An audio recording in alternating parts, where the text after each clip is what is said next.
ergo ka kooban odayaal siyaasiyiin oo miisaan ku leh dalka ayaa isku xil saaray inay dejiyaan xaaladda adag ee ka dhex oogan madaxweyne biixi iyo xisbiga mucaaradka ee waddani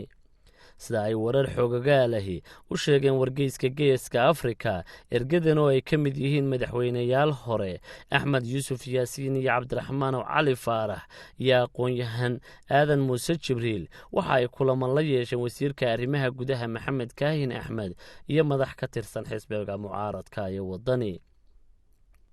sida uu warku sheegayo waxa ay xukuumadda ka codsadeen xisbiga mucaaradka ee waddani in la soo daayo siyaasiyiinta xisbiga ka tirsan ee habeen hore xabsiga loo taxaabay halka xukuumadduna ay codsatay in la joojiyo mudaharaadyada xisbiga mucaaradka ee waddani uu ku baaqay ee guud ahaan gobollada dalka